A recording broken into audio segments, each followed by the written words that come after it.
भाग्य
Ah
संत चरणी पाव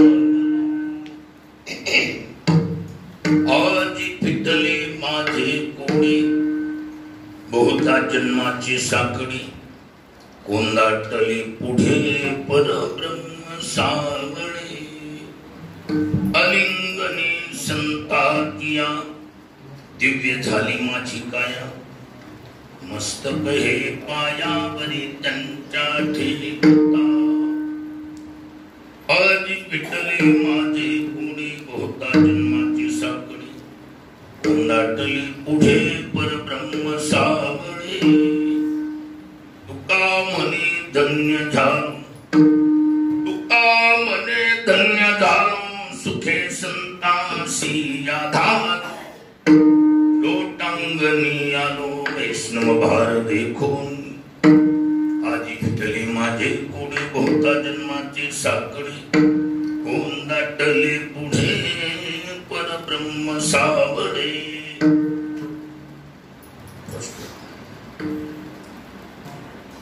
वैकुंठवासी मातोश्री सागरबाई नामदेवरावजी फड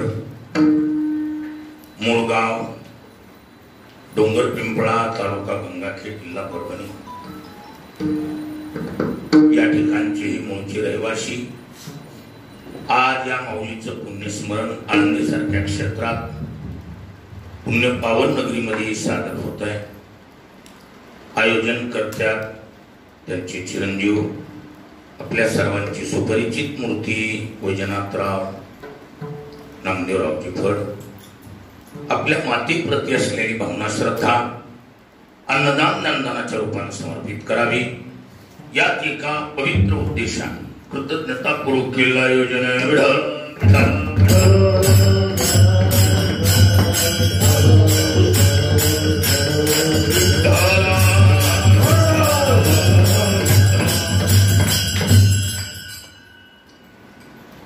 अन्नदान.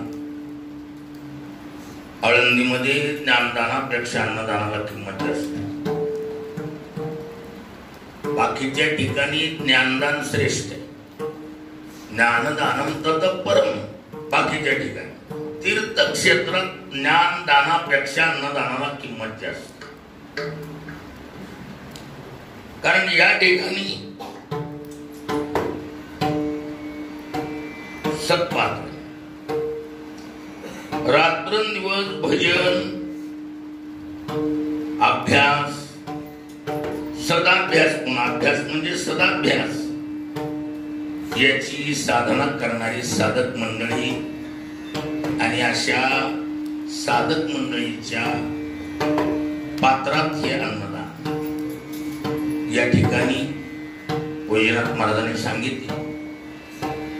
परमपूज्य प्रातस्मरणी वैकुंठवासी रामचंद्र बाबा बोधे अर्थात बोधे बाबा या महात्म्याच्या नावानं आमच्या पितांबर शास्त्रींनी या ठिकाणी 200 विद्यार्थ्याचं अन्नदान नियमानं चालू केलंय. सर्वप्रथम मी त्यांनाच मनापासून नमस्कार करतो. तीर्थक्षेत्रात आपण हा मोठा महत्वाचा वाटा वापरला आणि बाबाच्या नावाचा गुणगौरव आपण करत आहात. याच्यापेक्षा सार्थ स्वाभिमान असा दुसरा कोणता नाही. आणि गोड काम केले आपण. बाबाचं नाव त्यांच्या नावावर एवढ्या विद्यार्थ्यांचे बाबांनी जीवनभर विद्यार्थ्याला बरोबर घेऊनच प्रवास केलाय. आणि बाबा गेले तरी विद्यार्थ्याची व्यवस्था करूनच गेले.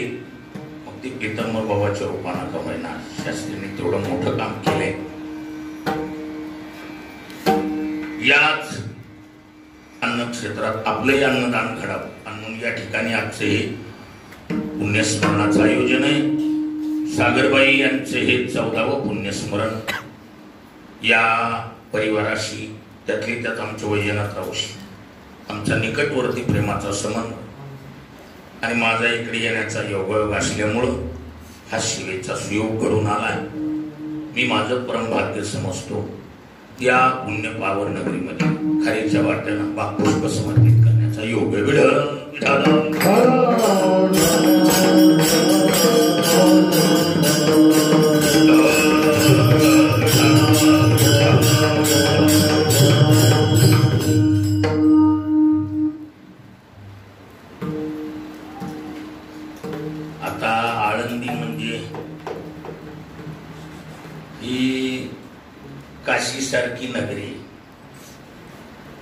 काशी जसं ज्ञानदानाचं काम विशेष रूपानं चालतं, तसं काशी सोडल्यावर एवढं मोठं ज्ञानदानाचं काम आळंदी एवढं कुठंच नसेल असा माझा एक अंदाज आहे. कारण मी भारत फिरलो, भारतातली तीर्थक्षेत्र पाहिली, 8-8, 10-10 दिवस प्रत्येक तीर्थक्षेत्रावर राहून तिथली अनुभव घेतली.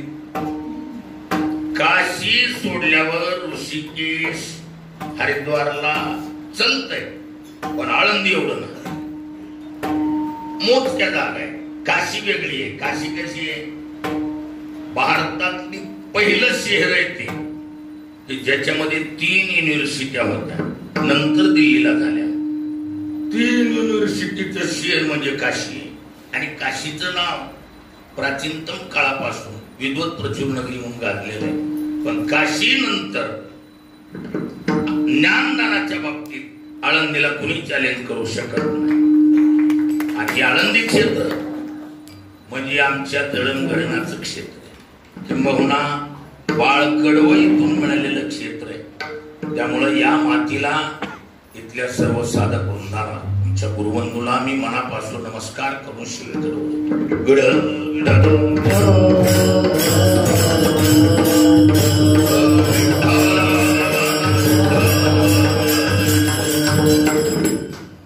शास्त्रीच्या सांगण्याप्रमाणे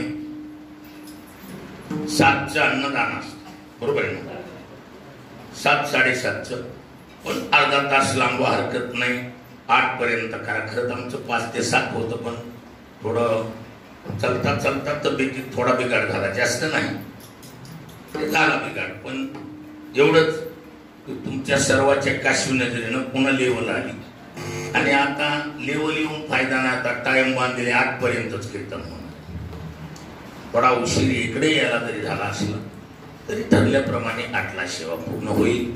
चिंतनातला अभंग संत श्रेष्ठ जगद्गुरु तुकोबा यांचा 4 चरणाचा चौकड्या पद्धतीचा संत प्रकरणातला असून या अभंगाद्वारे तुकोबा जीवनातल्या समस्या संत भेटीनं कशा सुटल्या जातात याचं सविस्तर चिंतन म्हणजे हा अभंग. संत भेट मुळात संतांविषयीची प्रत्येक क्रिया पुण्याधीन. पुण्य नसेल तर संतांचा कोणत्याच अंगानं संबंध येत नाही. संतांची भेट, संतांचं सानिध्य, संतांची कृपा एवं संतांची सेवा देखील पुण्य आहे. कोण पुण्य कोणा गाठी ज्याशी ऐशी याची भेटी, कैसी याची जी हरी धरीला म्हणी, दिले संसारासी पाणी. पुण्यच असलं पाहिजे. पुण्याशिवाय संतांची भेट नाही, दर्शन नाही, कृपा नाही, सानिध्य नाही, एवं सेवा देखील नाही. म्हणजे संतांची सेवा ही घडायची असेल, कोण पुण्य यांचा होईन सेवक. पुण्याशिवाय सेवाही करता येत नाही. मी माझं भाग्य समजतो की आज या पुण्यनगरीमध्ये सेवेचा आणि बोधे बाबाच्या नावानं, महात्म्याच्या नावानं अन्नदान घडतं. या जागेवर सेवेचा पहिल्यापासून आमची वैजनाथराव अशा चांगल्या गाठून जागा आम्हाला निवडून देतात. धन्यवाद आहे. चिंतनातला महत्वाचा मुद्दा आहे की संत भेटीनं जीवनात समस्येत राहत. जेवढ्या अडचणी तेवढी सोडवायची ताकद संत भेटीत आहे. पण संतांची भेट पुण्यायाधी नाही आणि पुण्य कमी चालत नाही.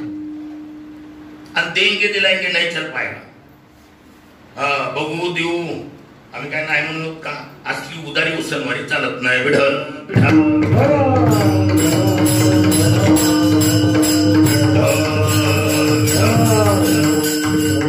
रोकड पाहिजे.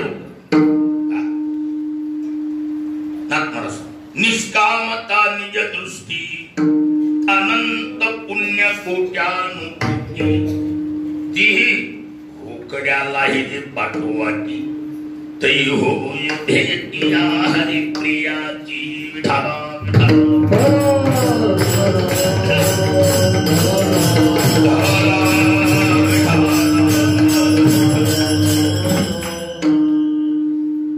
महात्म्याची भेट होण्यासाठी पुण्यच काम आहे. पुण्य पाहिजे बहुत कमी जमत नाही.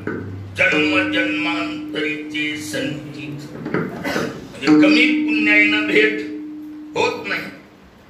आणि आपल्याकडं पुण्याचा साठा कसा आहे? मोज काय ना आपल्याकडे जी पुण्याची किती आहे मोज काय एवढं भरमसाठ नाही. मग याला पर्याय याला वाढव करावा लागेल. मग याला वाढविण्यासाठी याला तर कसं असते त्याला पिकवावं लागेल. काय करावं लागेल त्याला? कोणताही पदार्थ आपल्याला जास्त करायचा वाढवायचा त्याला मेहनत करून पेरणी करावं लागेल. पेरणीनंतर त्याला खत पाणी घालून वाढवून मग वाढत. सहज वाढतंय का? नाही. रीतीनं जर त्याची निगा केली तर मग मात्र अडचण नाही. कारण एका बीजा केला नास मग भोगिले मग भोगिले मग भोगिले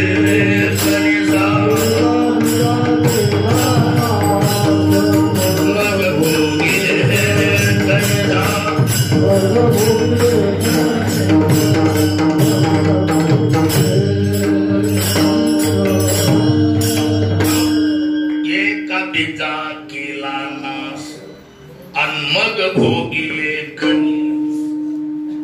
एक दाना मातीत काढलेल्यावर कणसाच्या रूपानं हजारो दाणे घेऊन येत. पण त्याला मेहनत करावी लागते. वाढवायसाठी काय करावं लागते? मेहनत करावी लागते. गुरुरे भुलेवांची होत करायचं. वो हमेशा म्हणायचे काय वा फुकट काही मिळत नाही, घासावे लागते. वंचित करायचं म्हणजे याचा अर्थ असा आहे. तुकोबार म्हणतात घरची जरी जमीन असली फुकट पैकी देते का? मिराशीचे मोना से तो नाही दे कभी खाओगे नाही दे कभी खाओगे नाही दे कभी खाओगे.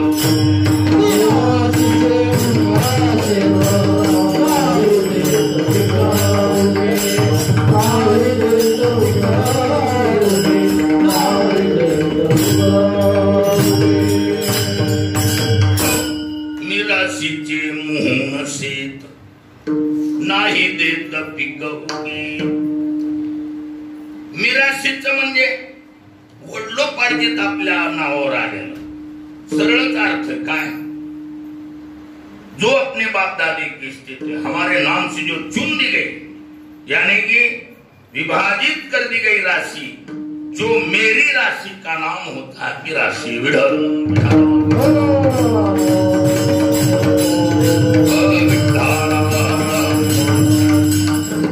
म्हणजे वडलोपार्जित आपल्या नावावर आलेली जी जमीन आहे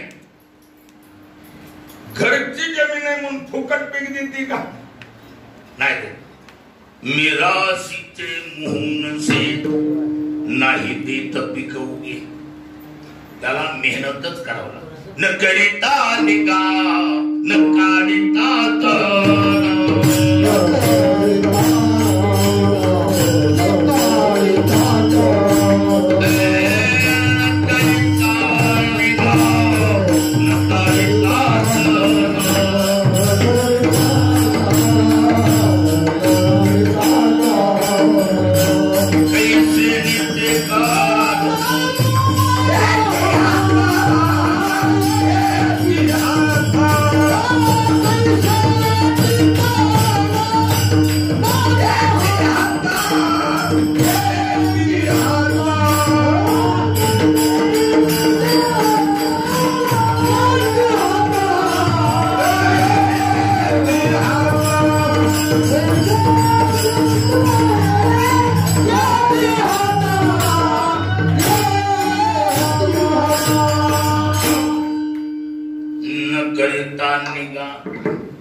घरची जरी जमीन असली तरी मेहनत करावीच लागते. त्याला अगोदर नांगरणं, मोगरा पाळी, वेचणी फुटणी सारं करून वाट बघत बसावं लागतं. कुणाची? पावसाची. आणि पाऊस पडल्यावरही शहाणी फिरती नाही फिरत. पाऊस पडल्या पडल्या फिरते. शेती करणाऱ्याला कळत पाऊस पडल्या पडल्या शहाणा फिरीत. मग वापशाची वाट बघू कशाची? कारण वापसा अति महत्वाचा आहे. त्याला जुन्या भाषेत पेरणीची घात म्हणतात. वापसा अति मोलाचा आहे. वापशात पेरलं तरच फायदा. मग वापसा किती किमतीचा आहे? नीट आहे का? वापसा एवढ्या किमतीचा आहे, ज्यानं प्रामाणिकपणे वापसा सांभाळलाय ना, त्या संसारिक माणसाला देखील ब्रह्मचारी राहिल्याचं प्रमाणपत्र मिळतं.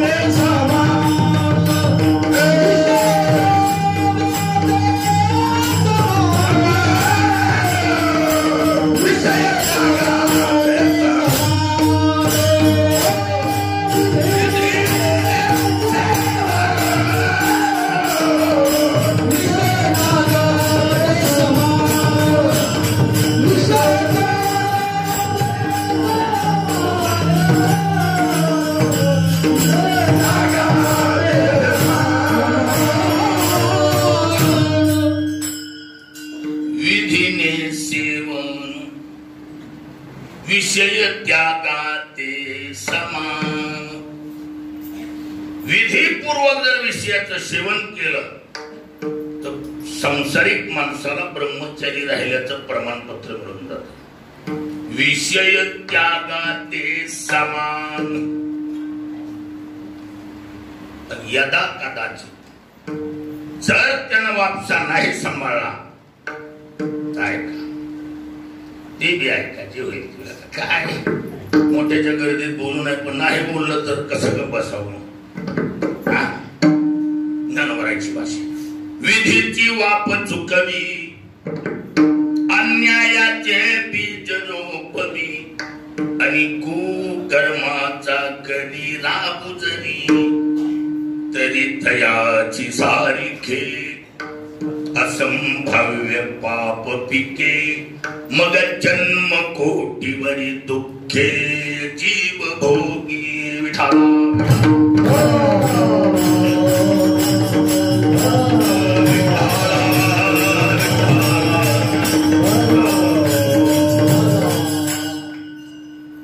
किंमत, वापशाला किंमत. मशानी उष्णी बैल आणले तरी वापसा चुकवीत नाही. त्याला माहितीये वापसा किमतीचा. वापसा चुकविला की जन्म कोटीवरी दुःखे जीव भोगी.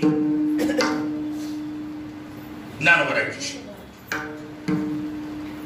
याचा कदाचित वापसा चुकविल्याच्या खाल्ल्या भाषेतलं प्रमाणपत्र वाचतो. वापसा नसताना जर पेरणी केली त्याला चिबडीतली पेर म्हणतात. चिबडीतली पेर. चिबडीत जर पेरलं तर पेरणी होती, उगवत नाही का? उगवत आहे, पण अडचण एकच होती. ओलेपणामुळं कोंब येतो किंवा उगवत आहे, पण अडचण एकच, वरला पापुडा कडक. काय होतो? वरला जमिनीचा पापुडा कडक होतो. त्या कवळ्या कोंबाला सरळ सरळ वर छेद करून वर निघता येत. मग जिकडे जमीन फाटली असेल, भळ पडली असेल, चिरली असेल, तिकडं त्याला वाकडं जावं लागतंय. आणि तिथून वर यावं लागतं. मग ती वापसा चुकविला की जन्माला येताना बाबा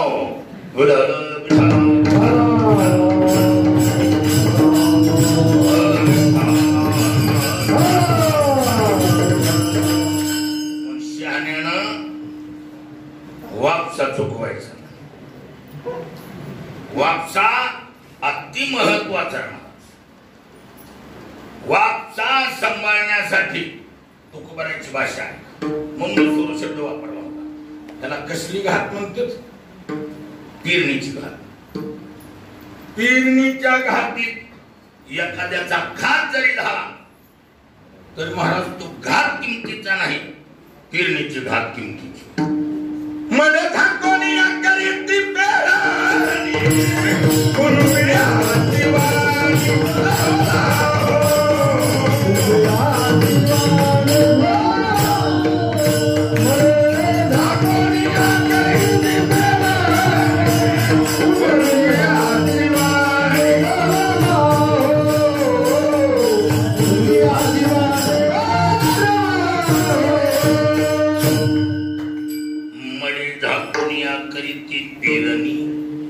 कुणबियाची वाणी लवला हो.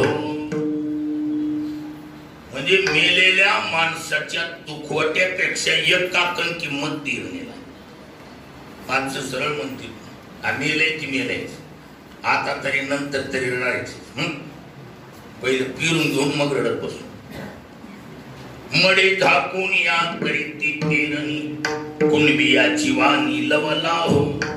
इतकं महत्व त्या पेरणीला दिले. पण पेरणी अतिमोलाची. पण वापसा झालाच पाहिजे. पण हे लक्षात ठेवण्यासारखे काय, वापसा व्हायला या नावाखाली वल उठून जाऊ नये. लक्षात येते का? बरेच वेळेला माणसं म्हणते वापसा व्हायला, या नावाखाली वन उठून जाता कामा नये. ही पद्धत ठेवावं लागते. ही महत्वाचं आहे ना. पेरणी किमतीची आहे. बिजन पेरी खडकी ओल नाही ज्याचे बुडकी. ज्याच्या बुडात वल नसल पेरता कामा नये. किंवा दानवर म्हणतात खडकी जैसे वर्षले का आगी माझी पेरिले. कर्म मांगे देखिले स्वप्न तैसे विठाला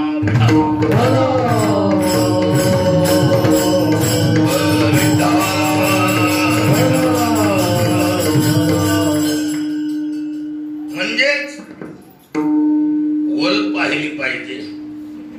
कोरडाईला दाणे टाकून फायदा नाही. खरी पेरणी तर तुकोबार आहे म्हणतात.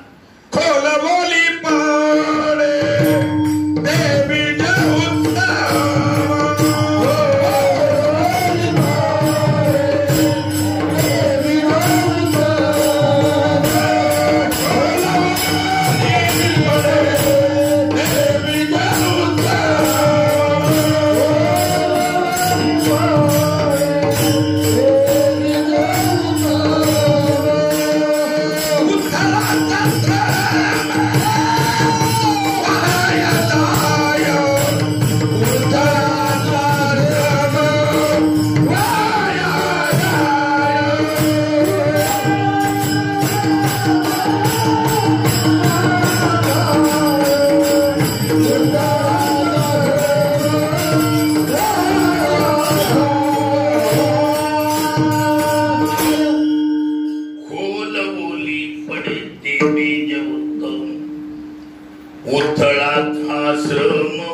शेतकरी पूर्वीच्या काळात हात रुंबण्यावर देऊ नये,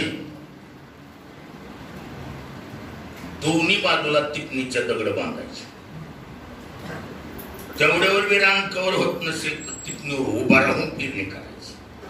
का? खोलवली पडे ते बीज उत्तम, का उथळाचा श्रम वाया जाय. उथळपणा कामाचा नाही, पेरणी साधावं. भोथळपणाचा परिणाम किंवा शेतकरी असं करतात. कसं पेरणी केल्याबरोबर पाठीमाग रासनी शब्द आहे का नाही? ऐकण्यात नाही ना का नाही? मराठवाड्यात चलतो रासनी, इकडं पटांगणाने चलतो नाही. आणि आता इथं सारा महाराष्ट्र हे रासनी करणं, लोड करणं, किंबहुना पेरलेलं धान्य उचून झाकून टाकणं. कशासाठी? पाखर खाऊ नये. ज्ञानोबराची भाषा सिद्धांत आहे ना. कृषी वडो आपुले पांघुरबी पेरिले तैसी झाकी निपजली तान पुण्य विधाना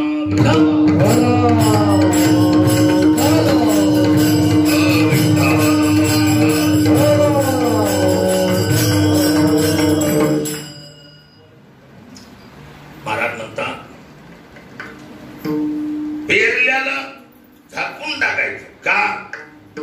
पाखर खाता कामा. म्हणून बरेचशे वेळेला आपल्याकडं तीर्थयात्रा करून आलो काय पद्धत आहे? माऊंद्याची पद्धत. काय माऊंद म्हणजे का? हो, माऊंद माऊंद अपभ्रंश शुद्ध शास्त्रीय शब्द आहे मावद. मांग माने धातूचं अव्ययी पद्धतीतलं रूप आहे मा. मानाम निषेध अर्थात नाही आणि पद व्यक्ताम वाचिनाम स्पष्ट बोलणे वेळ.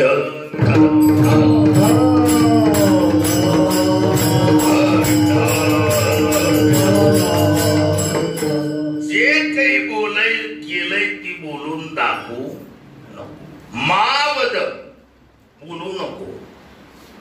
म्हणजेच तैसी झाकी निपजले दान पुण्य. केलेलं दान, केलेलं पुण्य झाकून टाकायचं आणि मग ती उगवून येत असते. एकदा उगवल्यावर पेरणी केल्यावर शहाणा शेतकरी 2-4 दिवसांनी येडा करायचा.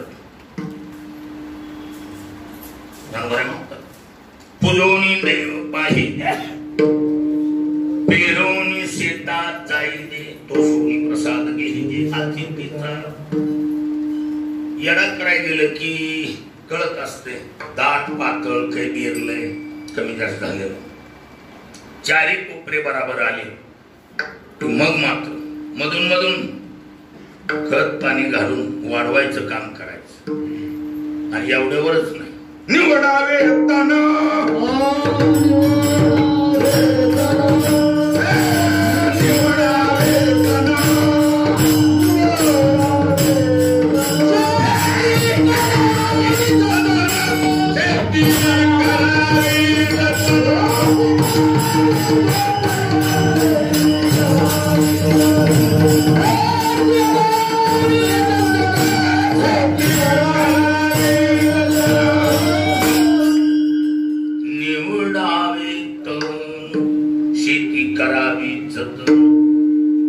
महाराज म्हणतात मधून मधून तण निवडावं लागल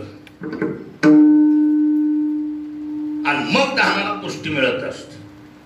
आणि चांगलं जमलं त्यातली त्यात पोटऱ्यात आलेलं जेवढं असते निसवायच्या अगोदरच ती माळदानावरलं बी मोसम धरतय. काय जेवढं जेवढं निसवायनं बाकी आहे आणि पोटऱ्यात आलेले त्याचा मोसम खात्रा असतो. माणसाला खुश करते. काय करते? खुश करते. हा नाही नाही नाही मी पण मला गरम किती बी जमतं गार जमत आवाजाला त्रास करतो.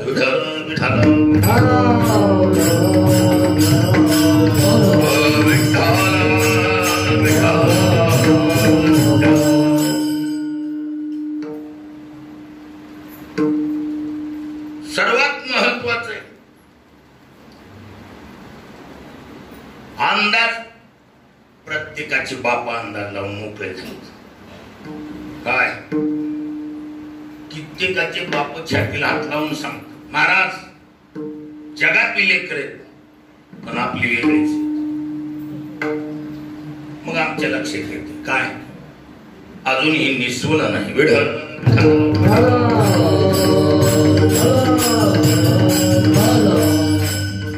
कधी कळल? निस्वल्यावर कळल. अहो निस्वायच्या टायमाला बऱ्याचशा वेळेला मधून काळा कोंब येऊ शकतो. लक्ष दिले का नाही? झाली कथाची काय कोणत्याच उपयोगाचं ठरत नाही. त्यामुळं निस्वेपर्यंत खात्री देता येत आणि निस्वल्यावर बी काही वेळेला खात्री देता येत. आणि निस्वल फुलवाऱ्यात आलंय वारान गाराचा जर झपका झाला नुसतं पिशा हातात येतात. नोकरी लागणे इतकं शिक्षण नाही आणि घरी काम धंदा करणे एवढं कमी नाही. मध्यवर्ती बँकेत लटकलेला असतो. कणे विन सोपटीन कच्ची लागली घनदाट वेळ.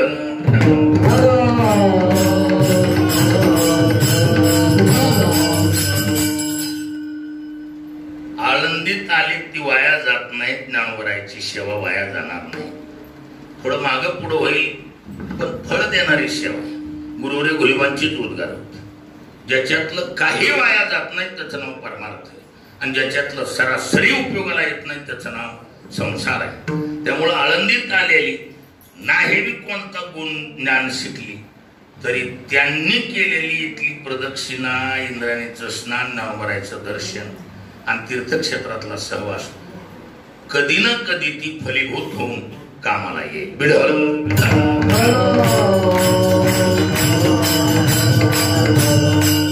वेळेच्या बिल काढायचे असतील तर मग घासावीच लागते. मग पर्याय नाही. मुद्दा एकच. बऱ्याचशा वेळेला पिश्याच हातात येतात. समजा दाणे धरली, खोरड्यातून भेड झाले आणि खोडायच्या अगोदर एक बी पावसाचा झपका झाला तर ती हुंड्यात मार खाते. मनावर तसा कलर नसल्यावर हुंडा मिळत नाही.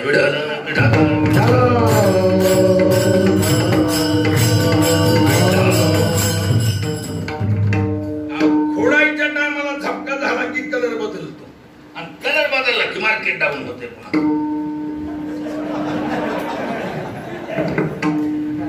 कलरवर काही माणसं जाणीवपूर्वक खर्च करतात. त्याला माहिती निघणार आहे खर्च. कलर महत्वाचा आहे. हा मुद्दा काय? हे सर्व करून ज्या वेळेला खळ करून म्हणा मशीनद्वारे मळण्याचं काम करून ज्या वेळेला धान्य घरात येऊन पड, घरात येईपर्यंत खात्री देता येत. हा घरी आलं हे समजायचं. काय समजायचं?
एवढी पाठीमागली मेहनत करून घरात येऊन पडले. आबास पुण्य फळले बहुता दिवसा. ज्ञानोबरायला कबुली जाऊ ज्ञानोबराय स्वतः सांग काय ओळी आठवत असेल पुण्य पुशिली असाधारणी जे तुझे गुणवाननी क्या देवनी म्हणे उत्तीर्ण झाले आजी पुण्य पुशिली असाधारण साधारण नाही असामान्य पुण्य असाधारण पुण्य पोषले म्हणजे पुण्य पुसून मोठं केलंय वाढविले किंबहुना पुण्य फळले बहुतांश फलीभूत होण्यासाठी एवढी मागची मेहनत किमतीची आणि विशेष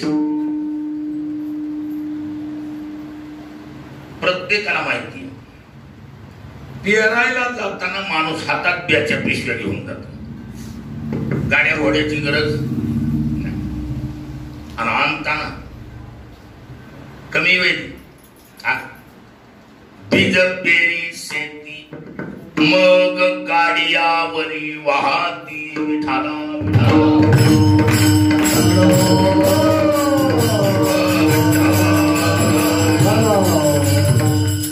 गाड्याच्या गाड्या भरून घेऊन येतो माणूस म्हणजेच एकदा फलीभूत झालं की आपल्या अपेक्षेपेक्षा दांडगं फळ मिळून जात किंवा फळाच्या झाडाचं घ्या आंब्यासारखी रोपटे लावून फळाला येणं आणि फळाला आल्यावर बरेचसे तौर म्हणा मोहर म्हणा मोहराची फळे नाही तौर लागल्याबरोबर हजारो दाणे एकाच फंगाडीला असतात पण तेवढे टिकतात का मोहराची फळे नाही आली काही गळती पक्वदशी ती थोडी नाच आणि वेचे तो त्या देटाला थोडी मजबूती असली तर थोडेफार थांबतो नाही तर टक्केवारीनं गळून जात आणि जे टिकले ती परिपक्व अवस्थेला येईपर्यंत टिकतीलच खात्रीने आणि पक्व दशेला आल्यावर काही पाखरांनी खाल्ली तरी बी निकामी होत गाराचा धबका असला नासून जात वाऱ्यानं गळून पडतात तरीही फायद्याची नाही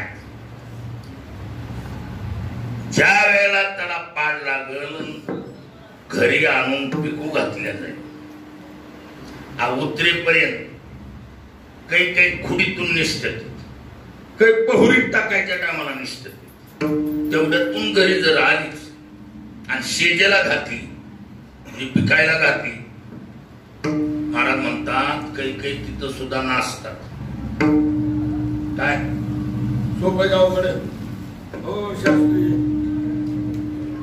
रनिंगला निघाल्यावर कळत सोपं गावकडे अलीकडे अलीकडे माणूस मोसम धरते पण पुढच्या रनिंगला कळत आहे तिथं कळते कारण नासाडी वेचेतो चांगली चांगली पिकाय घातलेली नासलेल्या बातम्या पिकू घातलेली नासावीत नासलीत ना अशा आणि माणसं म्हणते हे परा ती नासकी नासकी बाजूला तर चांगल्याला नासवीत येईल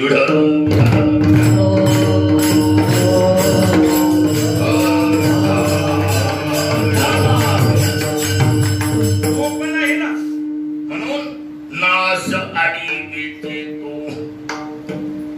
म्हणतात पण आता पुण्य फळले बहुता दिवसा भाग्य उदयाचा ठसा बरेच दिवसानंतर पुण्य फलीभूत झाले पण पुण्य कोणतंही काम झाल्याचं प्रमाणपत्र पुरावा महाराज म्हणतात भाग्य उदयाचा ठसा शिक्कामोर्तब झाला काम झाल्याचं प्रमाणपत्र काय शिक्कामोर्तब होणं महत्वाचं आणि कसे थोडं वेगळ्या पद्धतीनं सांगतो आळंदी आता इथं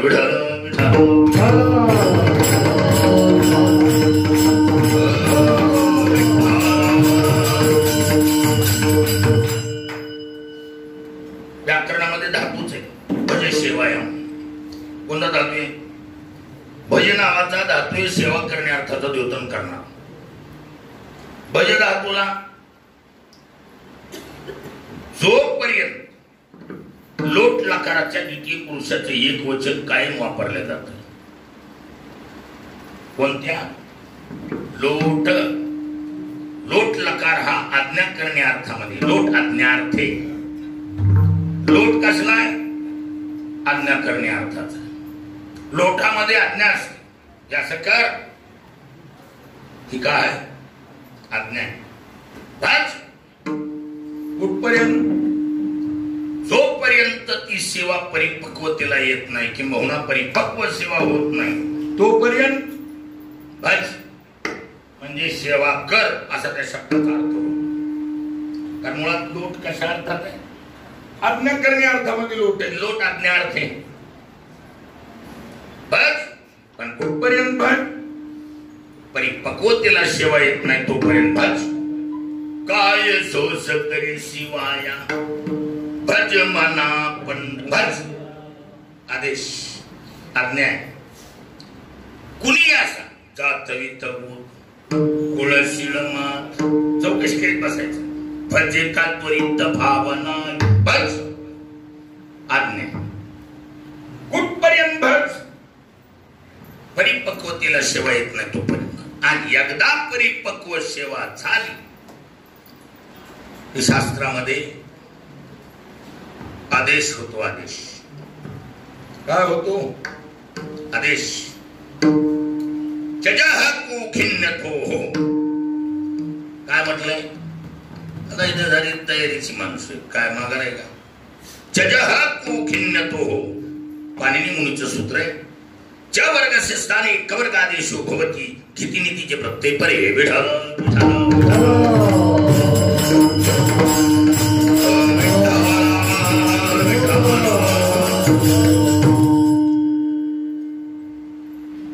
जजः को भिन्नत्व अर्थात च वर्गाच्या जागी कवर्गादेश होतो.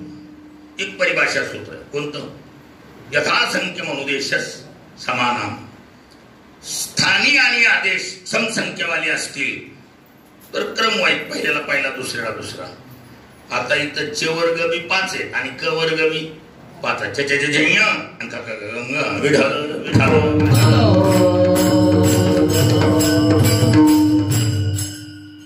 पहिला च मधला च, छ आणि च किती नंबरला आलाय? च तिसऱ्या नंबर. मग क वर्गातला बी तिसऱ्या नंबरचाच वर्ण होणार. मग क, ख आणि ग अर्थात जकाराच्या जागी गकार परिपक्वतेचं प्रमाणपत्र.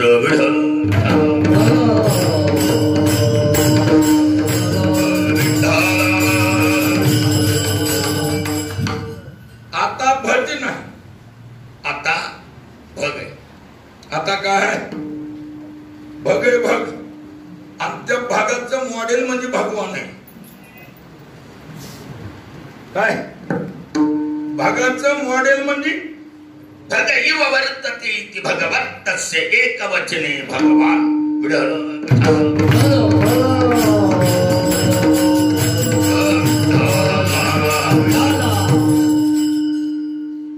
अर्थात परिपक्व सेवा झाली म्हणजे काय झालंय? आता भज नाही, आता भग आहे. आणि पुढचं वाक्य आहे का? भगे भव भाग्य विढाल विढाल.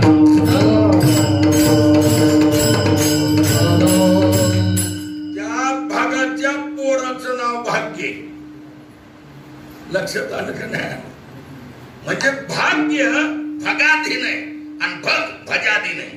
सेवा करीत करीत परिपक्वतेला यावी लागल आणि परिपक्व सेवेतून जे निष्पन्न होईल त्याचं नाव भाग्य.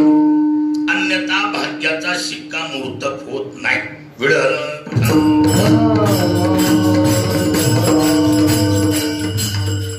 बाकी भाग्य तरी नोहे धनपुत्र दारा.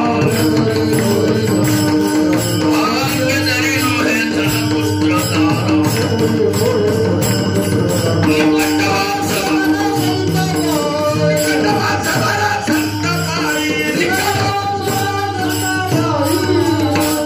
भाग्य तरी नोहे धन दारा.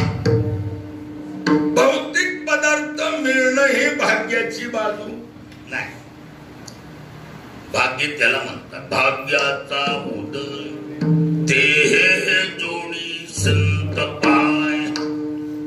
परिपक्व सेवेतून निष्पन्न होणारा पदार्थ त्याचं नाव भाग्य.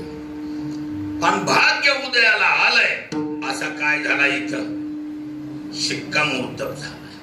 भाग्य उदयाचा ठसा. किंमत त्या शिक्क्याला. किंमत कशाला आहे?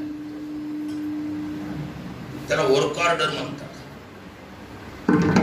काय म्हणतात त्याला? सरकारी कामकाजामध्ये वर्क ऑर्डर.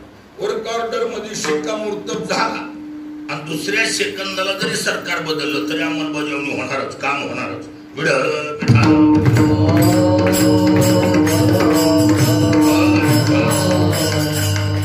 म्हणजे किंमत कशाला आली? शिक्क्याला किंमत आली.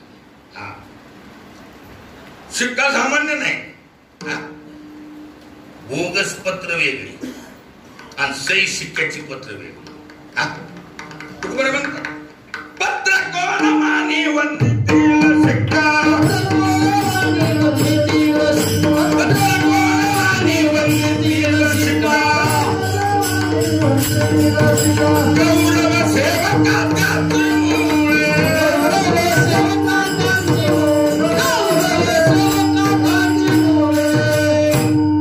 पत्र कोण मानी वंदितील शिक्का. का? गौरव सेवका त्याची मुळे. पत्राला काय किंमत? अशी मंत्री महोदय जवळच्या माणसांना नाराज करायचं नाही म्हणून बोगस पत्र पुष्कळ देतात. पण त्या पत्राला कोण विचारतो? पत्र कोण मानी. हा वंदितील शिक्का. पण गौरव सेवका त्याची मुळे. कुठेही गेलो तरी देशी चाले शिक्का. देशी चाले शिक्का. देशी चाले शिक्का. देशी चाले शिक्का. कोण मानी रंगा. कोण मानी रंगा.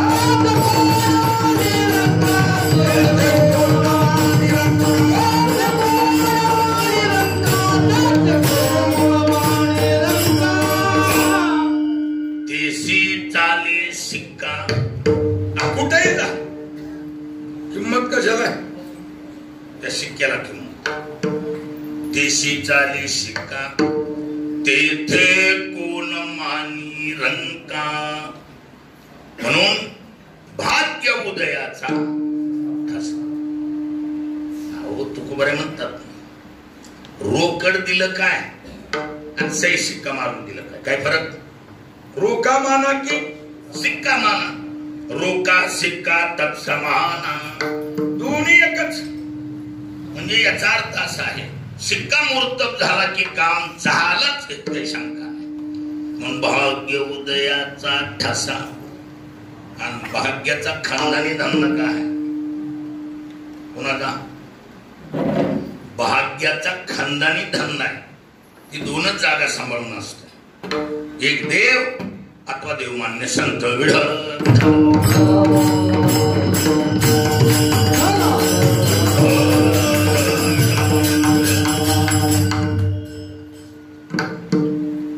देव अथवा संतांच्या दरवाजात 12 महिने 24 तास कटाक्षाने हजर आहे. कोण? भाग्य. जो जो तिथपर्यंत येईल त्याचं स्वागत करणं आणि त्याला हाताला धरून डायरेक्ट मध्ये नेऊन भिडविणं हे काम कोणाचं? हे काम भाग्य करतं. हा तिथपर्यंत जात नसतील तिथं भाग्याचा नाग. परित्या नपवत्यो याच्या दारवंटा नाविलात कोकायला विढळ.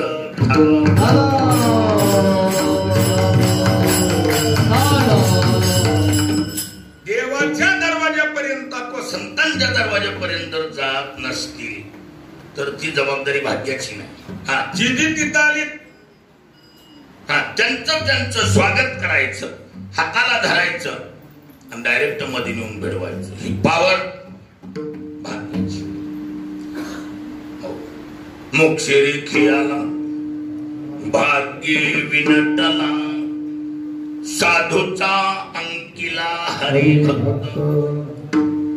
जी जी त्या मार्गाने तिथपर्यंत पोहोचलीत ना, मोक्षे विनटला विशेषेन नटती ते नट नाट येते नाम नटविने, अर्थात विशेषेन नटती इति विनटा, म्हणजे विशेष रूपानं स्वागत करून हाताला धरून पुन्हा कुठं नेते ती साधूच्या ताब्यात. साधूचा अंकिला हरिभक्त, हरिभक्ताला साधूच्या ताब्यात देते. आणि एकदा साधूच्या ताब्यात हरिभक्ताला दिलं, ज्ञानदेवा गोडी संगती सज्जनी, त्याचा परिणाम हरे दिशे जनिवनी. कोणातले पुढे परब्रह्म, कोणातले पुढे परब्रह्म,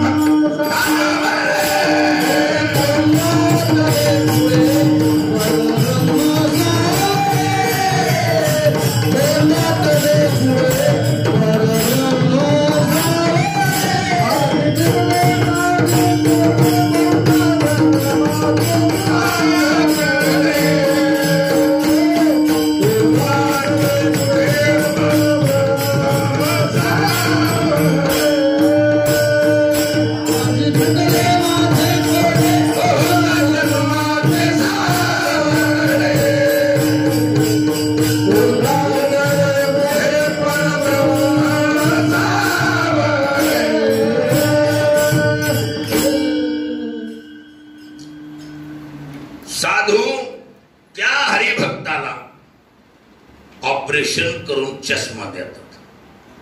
काय करतात ते? ऑपरेशन करतात, चष्मा देतात. चष्मा, त्या चष्म्यातून पाहिलं, पाहे तिकडे बाप माय विठ्ठल आहे रखुमाई, त्याच्या दृष्टी दिसे त्याचे हरे रूप,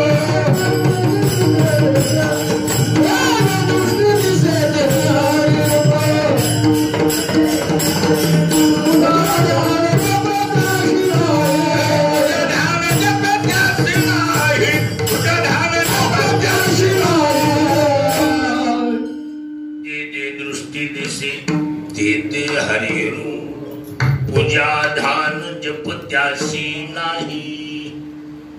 म्हणजे तो पाहेल तिकडं, जिकडे पाहेल तिकडे सर्वमय गोविंदो, अशी त्याची स्थिती बनते.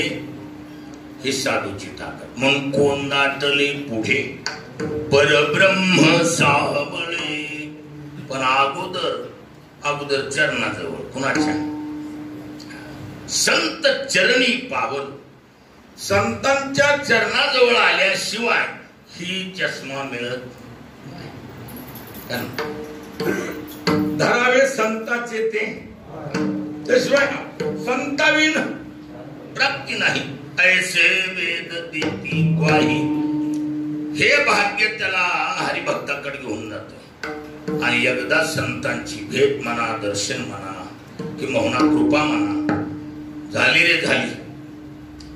संत दर्शनी हाला पद्मनाभ जोडीला, किंवा संताची पायी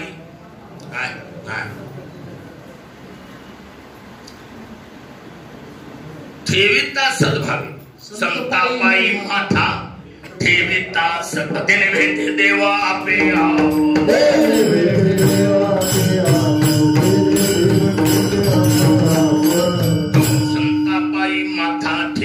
सद्भावे, तेने भेटे देव आपे आत. म्हणजे वेगळे सायास करावे लागत नाहीत. आणि एकदा त्या जगाच्या मालकाची भेट झाल्यावर समस्या नावाचा प्रकारच राहतो. जीवनात जेवढ्या समस्या याची यादी करता करता माणूस बेजारी. किती समस्या, कुणाच्या किती आहेत, केवढ्या टोकाच्या आहेत, सांगायसारख्या. आता त्या समस्या इथं सांगायसारख्याच नाही. जिनो काम तीन होत, ज्याला ज्याची त्याला माहिती आपलं नेमकं कुठं दुखत आहे. बोलून बोलून दाखविण्यात काही मजा आहे का?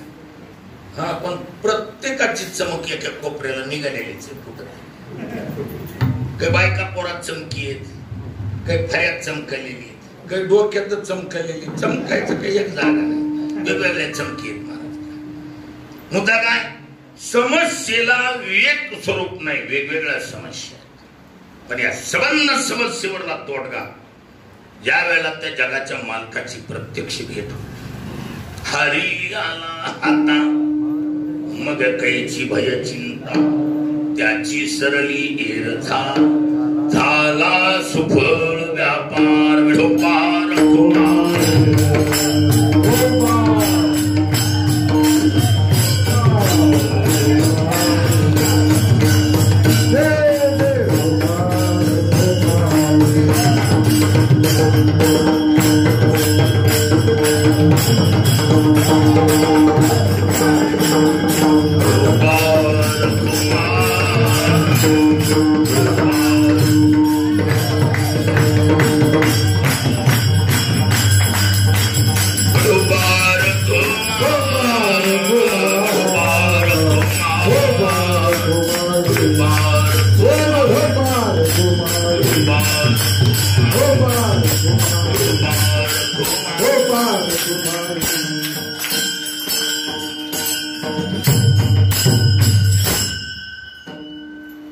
महाराज म्हणतात, जीवनात येणाऱ्या सर्व अडचणीवर तोडगा म्हणजे परमात्म्याची भेट.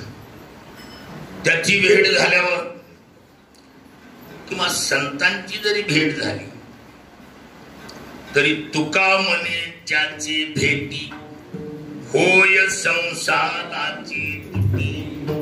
समस्यात मिटल्या जात. समस्या नावाचा प्रकारच राहत, त्याच्यामुळे शब्द वापरले. काय?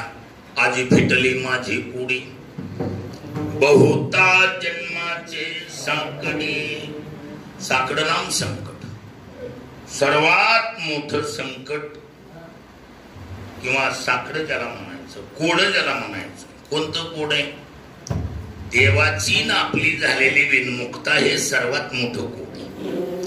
आपल्याला जो त्रास भोगावा लागतोय त्याचं मुख्य कारण काय म्हणलंय? हा, विनमुखता. हा, देव झाला पाठमोरा नसती विघ्ने येती खरा. नसलेली विघ्न का? देवाच्या पाठमोरीपणाची पावती, विनमुख झाल्याची पावती. हा, एकदा त्याची सन्मुक्ता झालो सन्मुख तो कैसा संत चरणी पावलो. धाव प्रत्येक जीवाची धाव आहे की आपण देवाच्या कशी झालो पाहिजेत, सन्मुख.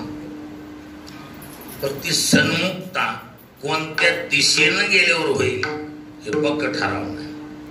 ज्ञानोबा म्हणतात, एक निघे पूर्वेकडे एक तो पश्चिमेकडे ती भेटीची पाडी. काय? निवाडवायचा किंवा निचाडवायचा. याचा अर्थ एक पूर्वेकडे निघाणे पश्चिमेकडे. भेट होण्याचा काही संबंध. म्हणून समोर सामना होणं महत्वाचं आहे. किंवा देवाला पाहण्याचा स्वच्छ आरसा म्हणजे संत. संतांना मध्ये न घालता डायरेक्ट हॉटलाईन देवाबरोबर केली मी तरी ती देव कळल अशा बातम्या नाही. त्याच्यासाठी संत अपेक्षित. हा संत काय करते? डायरेक्टच इंप्रेशन आणि चष्मा देते. त्यांनी जर चष्मा दिला, देव म्हणला हो, देव म्हणे नाम्या कैसे ओळखली खेचला पायी कळू आले विधान.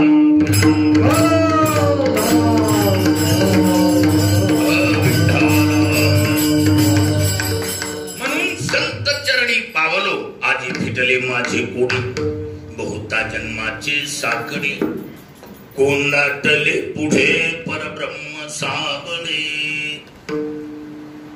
संतांची भेट झाली, संतांच्या चरणाजवळ जीव आलाय, पण शिष्टाचार मात्र कायम सांभाळला. शिष्टाचार कसा आहे? शिष्टाचार असा आहे, प्रथम भेटी आलिंगन मग चरण वंदावे. महात्म्याची संतांची भेट झाल्यावर प्रथम भेटी आलिंगन मग चरण वंदावे. आणि चरण बी कसे वंदावे? साष्टांग हे करी शिष्टाचार येतो. पण प्रथम भेटी आलिंगन. आलिंगनाची ताकद आलिंगने संताचिया दिव्य झाली माझी काया. संताचिया दिव्य झाली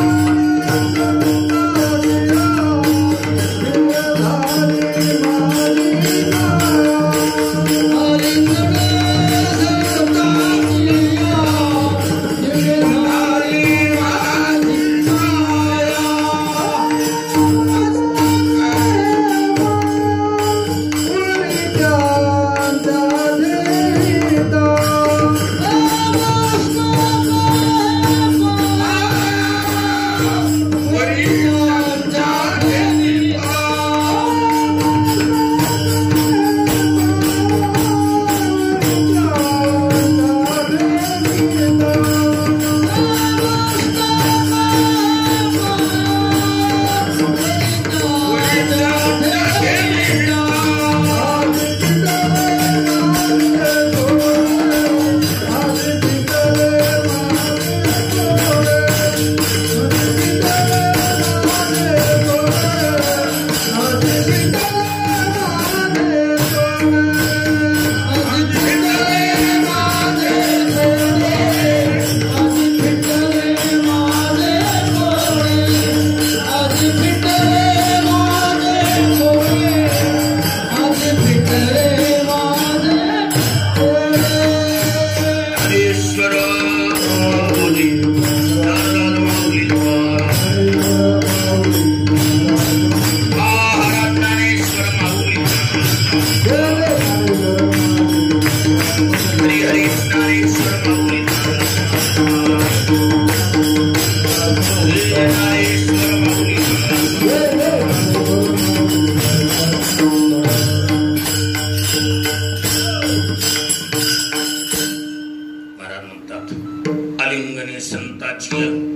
दिव्य झाली माझी काया. मस्तक हे पायावरी त्यांच्या ठेविता. संतांना आलिंगन देण्याची केवढी मोठी पावर. आलिंगने सुख वाटे आणि प्रेम चिदानंदी घोटे. हौशी ब्रह्मांड उतटे समूळ उठे मीपणात राहा. ताकद आहे संतांच्या आलिंग आहो. तुकोबाराने एक ठिकाणी जाहीर म्हटलं, आलिंगन खडी मोक्ष सायुज्यता तोडे. ऐसा संताचा महिमा आणि झाली बोलायाची. आता बोलायचंच. तुका म्हणे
परब्रह्म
लोटांगणी आलो वैष्णव भारत खोनी आज फिटले माझे पुढे होता जन्माची साखळी गुंडाटली पुढे परब्रह्म सावळे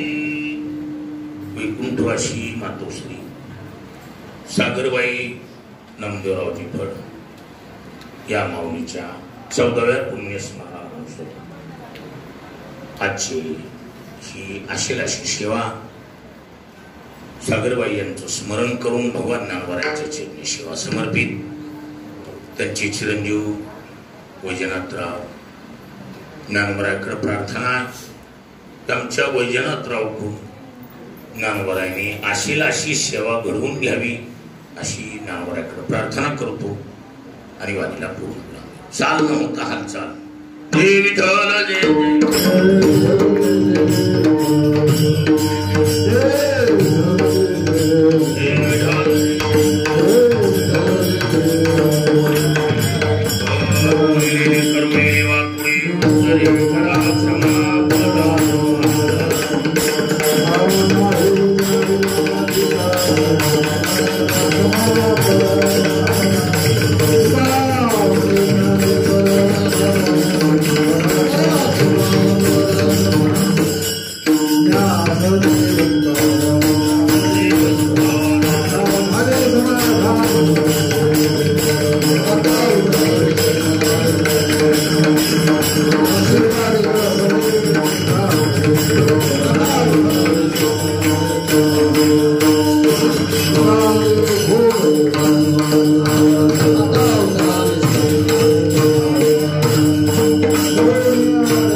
गोष्टी महाराज हे यूट्यूब चॅनल आजच सबस्क्राईब करा. बेल आयकॉनवर क्लिक करा. शुद्ध सांप्रदायिक चाली, कीर्तनं, प्रवचनं, कथा, पारायणं असे वारकरी संप्रदायाशी संबंधित व्हिडिओ पहा. आपणही पहा आणि इतरांनाही आग्रहपूर्वक सांगा.